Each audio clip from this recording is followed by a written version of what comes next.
Arche is a Greek word with primary senses beginning, origin, or source of action, and later first principle or element, first so used by Anaxamander, principles of knowledge. By extension, it may mean first place, power, method of government, empire, realm, authorities, command. The first principle or element corresponds to the ultimate underlying substance, and ultimate undemonstrable principle. In the philosophical language of the archaic period, arche designates the source, origin or root of things that exist. In ancient Greek philosophy, Aristotle foregrounded the meaning of arche as the element or principle of a thing, which, although undemonstrable and intangible in itself, provides the conditions of the possibility of that thing. Mythical cosmogonies. In the mythical Greek cosmogony of Hesiod, the origin of the world is chaos, considered as a divine primordial condition, from which everything else appeared.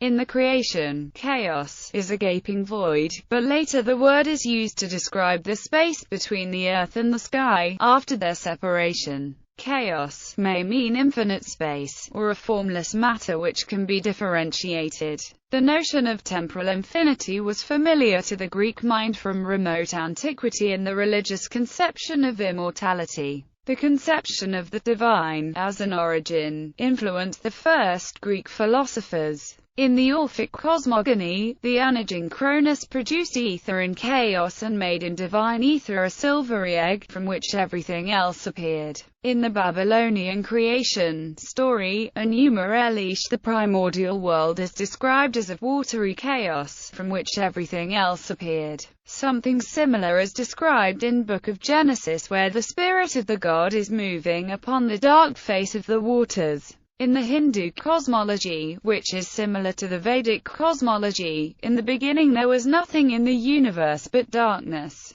The self-manifested being created the primordial waters and established his seed into it. This turned into a golden egg from which everything else appeared. Arche in ancient Greek philosophy. The heritage of Greek mythology already embodied the desire to articulate reality as a whole, and this universalizing impulse was fundamental for the first projects of speculative theorizing. It appears that the order of being was first imaginatively visualized before it was abstractly thought. In the ancient Greek philosophy, arche is the element and the first principle of existing things. This is considered as a permanent substance or nature, either one or more, which is conserved in the generation of rest of it.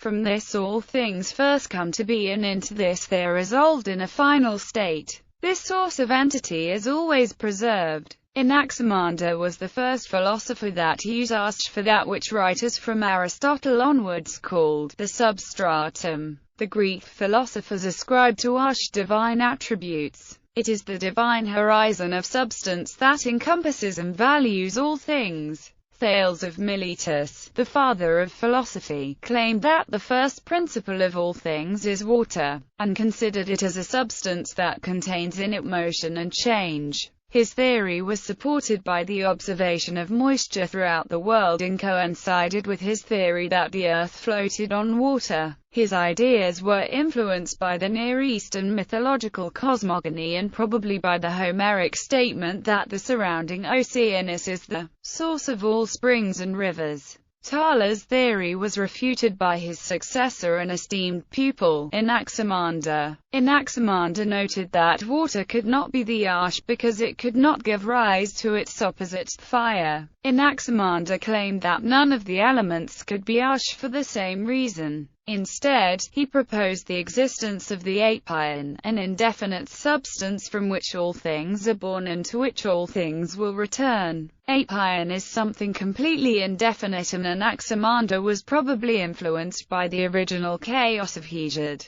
He probably intended it to mean primarily indefinite in kind, but assumed it also to be of unlimited extent and duration. The notion of temporal infinity was familiar to the Greek mind from remote antiquity in the religious conception of immortality, and Anaximander's description was in terms appropriate to this conception. This arche is called eternal and ageless. Anaximander, Anaximander's pupil, advanced yet another theory. He returns to the elemental theory, but this time posits air, rather than water, as the Arche and ascribes to it divine attributes. He was the first recorded philosopher who provided a theory of change and supported it with observation. Using two contrary processes of rarefaction and condensation, he explains how air is part of a series of changes. Rarefied air becomes fire, condensed it becomes first wind, then cloud, water, earth, and stone in order. The Arche is technically what underlies all of reality. Appearances.